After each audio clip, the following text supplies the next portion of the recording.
avec les ondes de Love. On parlait d'amour, tiens. Quelle transition magnifique. J'aurais du mal, par exemple, avec Neuneu ou avec Éponge, mais là, les ondes d'amour.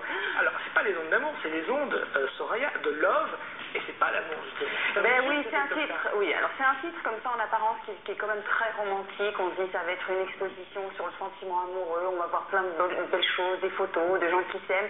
Et en fait, non, pas du tout, parce que comme vous nous le dites si bien, Love, en l'occurrence, ici, c'est un certain Augustus Edward Love, qui est un mathématicien qui s'est beaucoup penché sur le mouvement des ondes sismiques. Et je trouve que précisément les ondes de Love, eh bien, ce sont des mouvements d'ondes sismiques. Alors avec ça, on a le début d'une exposition, cette exposition qui vous attend, d'une exposition d'œuvres d'Edith de Kind, qui est une femme qui s'intéresse précisément beaucoup aux manifestations physiques, chimiques, magnétiques, sismiques.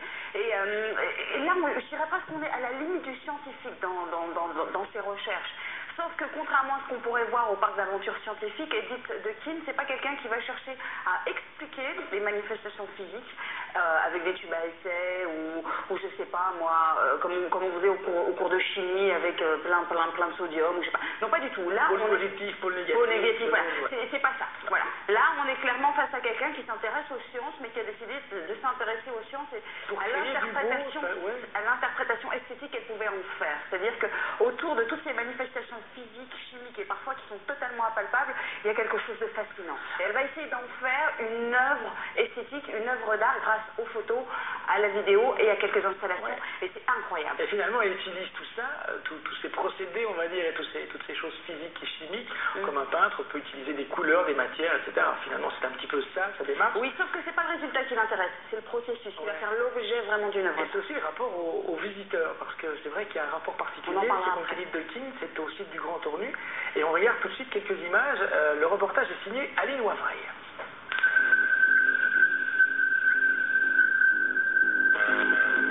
Edith de Kind, avec cette pièce, semble vouloir dire ceci. Écoute, qu'est-ce que tu entends? On écoute le frottement mécanique d'une aiguille de pick-up sur un velours. Et qu'est-ce qu'on entend? Quelque chose de beaucoup plus intéressant, à mon avis, c'est un battement cardiaque similaire à celui qu'on peut entendre de son futur enfant, par exemple dans une image échographique. C'est un mouvement mécanique, mais qui, d'une manière assez curieuse, nous fait déboucher sur quelque chose de beaucoup plus organique. Alors, c'est vrai qu'on pense à un battement cardiaque, ça peut être beaucoup d'autres choses, hein. Je pense que là, c'est à chacun d'interpréter. Ce qui est très émouvant dans ce travail, c'est qu'elle rend visible une force cosmique qui est d'une dimension gigantesque. Elle rend visible ce champ magnétique à travers un objet qui est excessivement fragile, excessivement petit et très, très ordinaire, alors que c'est un phénomène qui dépasse l'entendement. Ici, très clairement, il y a ce rapport à la science-fiction, puisque elle a planté, elle a affiché un drapeau noir de 20 mètres de long sur un terrain volcanique. Ça a été tourné à l'île de la Réunion. Et immanquablement, l'imaginaire, ou l'imagination plus exactement, va se mettre en route à partir de ce qui séjourne dans notre mémoire, notamment collective. Et tout le monde a en mémoire le premier pas de Armstrong sur la Lune, ou le moment où il fiche. Il y a toujours cet écart entre ce qu'elle nous demande de regarder et ce qu'on y voit finalement de manière très subjective, encore une fois.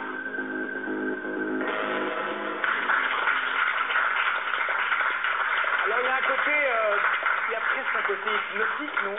Ah mais complètement, et en même temps je pense peut-être pour certains un peu rebutant, c'est bizarre les ondes, hein. Des fois il y a des gens qui sont très Pourtant, sensibles. on est entouré que de ça, hein. On est Les téléphones entouré portables aujourd'hui, que de ça. quoi. Mais il y a des gens qui les rejettent complètement, et puis il y a ceux qui vont vraiment rentrer dedans. Moi je sais qu'à un moment je voulais plus sortir tellement j'étais bien, quoi. À tel point je me suis posé des questions, je me suis dit qu'est-ce qui se passe.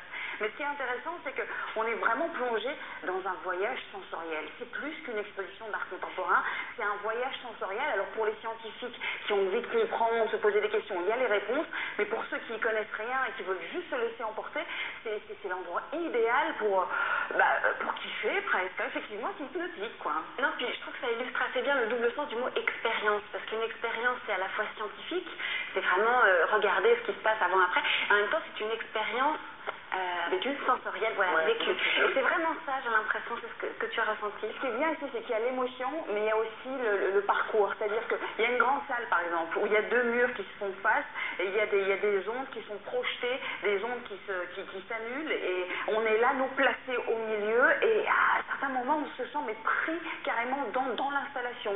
On est dedans, c'est-à-dire qu'on vit l'émotion de ce qu'on est en train de voir, mais on fait aussi partie du processus. C'est magique. Alors, vous avez kiffé, est-ce qu'il y a des choses qui sont flippantes aussi? Alors oui, écoutez, c'est la première installation, parce que la plupart des installations font beaucoup appel au son. Moi, je suis très sensible au son, et là, je kiffe. Par contre, le visuel, quand il agresse un brin, moi, j'ai du mal. Et la première installation, visuellement, est vraiment franchement interpellante, limite agressante, et celle-là, j'ai vu. Moi, ce que je trouve vachement intéressant, c'est le rapport, justement, on l'a évoqué tout à l'heure, entre les sciences et l'art. On sait que l'histoire de la musique a été bouleversée au XXe siècle par l'arrivée de l'électricité, par exemple, et que les peintres et qu'aujourd'hui les vidéastes utilisent les nouvelles technologies, que ce soit en danse, etc., en sculpture, les performeurs. Est-ce qu'il y a une réflexion là-dessus sur finalement la frontière très mince chez elle? Elle a monté un laboratoire, carrément. Elle a monté un laboratoire. Donc, laboratoire, on pourrait dire, c'est quoi? C'est des gens en blouse blanche qui ils analysent et décortiquent. Avec des bip, bip, avec des bip, bip. Il y a des bip, bip, bip, ouais. Parce que là, ils décortiquent pas, ils soignent personne, ils essayent juste, à travers l'expression, la manifestation scientifique, essayer de trouver une interprétation esthétique, quelque chose qui interpelle, mais qui provoque aussi des émotions. Et elle a monté son propre laboratoire. Il faut savoir qu'Edith de Kint, c'est vraiment une grande artiste plasticienne de la communauté française, mais qu'elle est reconnue mondialement. Elle a encore été achetée, on a acheté 4 de ses œuvres au musée d'art moderne de New York. Donc là, très clairement, c'est une recherche qui avance, et elle est dessus depuis déjà pas mal d'années. Mais c'est bien finalement de répéter ça. La photo, c'est que de la chimie. Le cinéma, c'est de la chimie. Avec un œil, quand même. Bien sûr, mais c'est aussi de la chimie. C'est indissociable. C'est mécanique. L'art et la science, indissociable. C'est mécanique, mais c'est chimique aussi. C'est la sensibilité de l'artiste qui va faire la différence. Alors, elle s'appelle donc Edith de Kint, Les ondes de Love. C'est jusqu'au 24 janvier. Et comme ça vous intéresse, eh bien, c'est au site du Grand Ornu, au musée des Arts Contemporains, le MAX donc. C'est à Ornu. Il y a un site internet qui est le max.be. Tout de suite, un peu de chimie avec notre photographe de la semaine, Isabelle Mertens. Mais c'est un œil aussi, rassurez-vous. Voici la photo du jour. C'est une série.